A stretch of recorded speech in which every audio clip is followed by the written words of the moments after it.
नमस्ते बच्चों, BK Praveen Desale channel में आपका स्वागत है। इस चैनल पर 5वीं कक्षा से 10वीं कक्षा तक मैथमेटिक्स सहित और सब्जेक्ट के वीडियो अपलोड कर रहे हैं, तो बच्चों चैनल को ज़रूर सब्सक्राइब करो। बच्चों, आज हम कक्षा 5वीं विषय हिंदी कविता क्रमांक 2 जीवन इस कविता का अध्ययन करेंगे। इस कविता के कवि है डॉक्टर कुलभूषण लाल मखीजा। कविता का परिचय।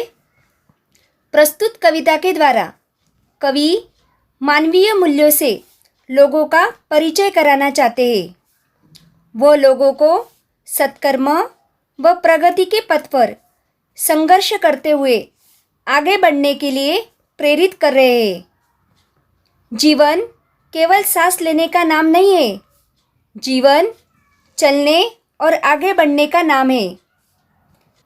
हमें अच्छे गुण अपनाने चाहिए, हमारे विचार ऊंचे होने चाहिए, हमारी बोली मीठी होनी चाहिए।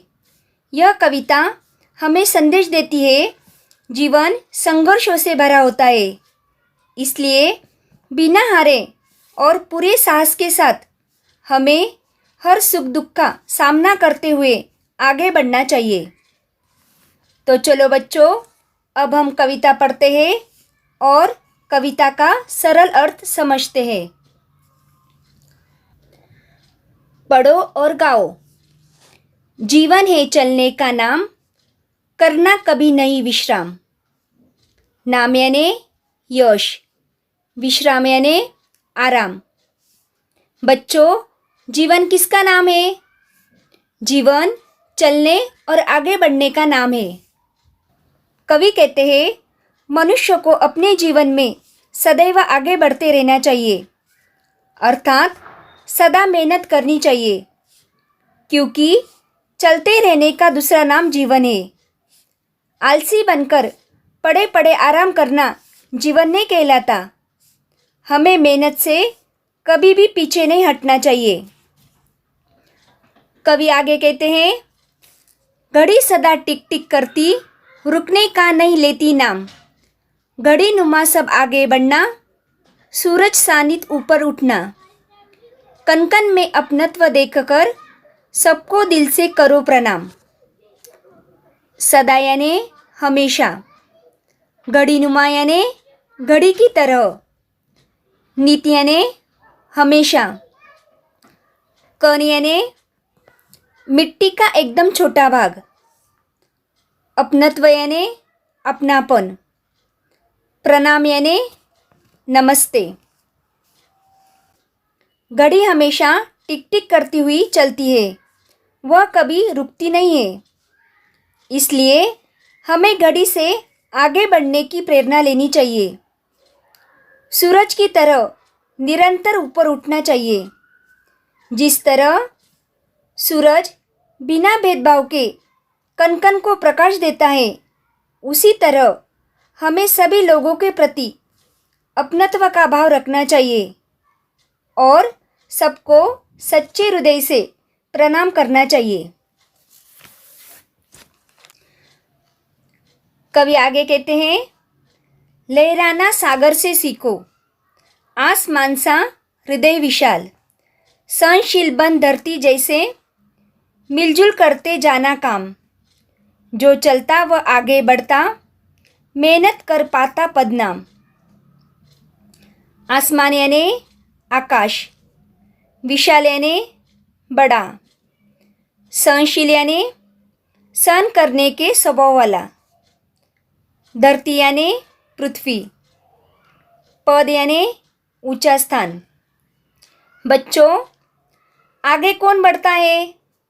जो चलता है वह आगे बढ़ता है।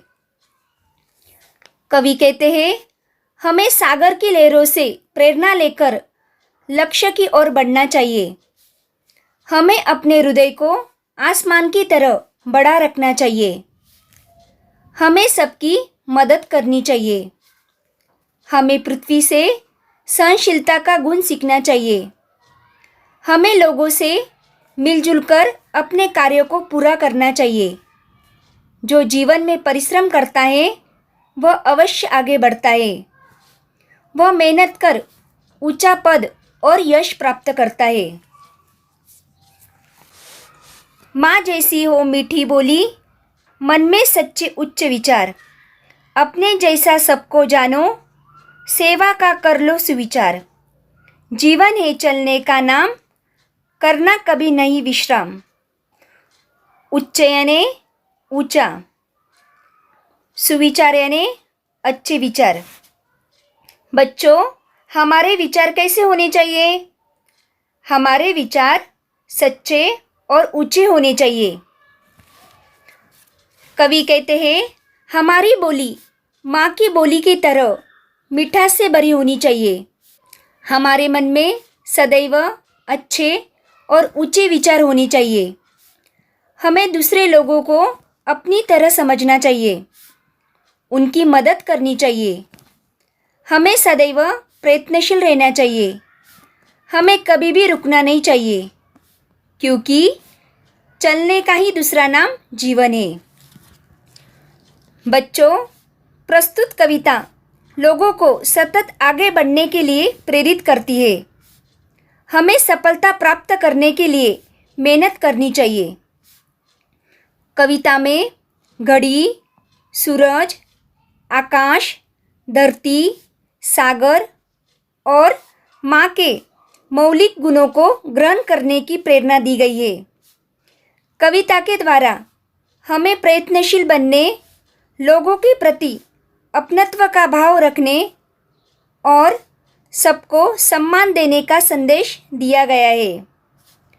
कविता से हमें संघर्षों से भरे जीवन में सभी के साथ मिलजुल कर एक साथ बढ़ते रहने की प्रेरणा मिलती है। तो बच्चों, आज हमने जीवन इस कविता का अध्ययन किया। Thank you.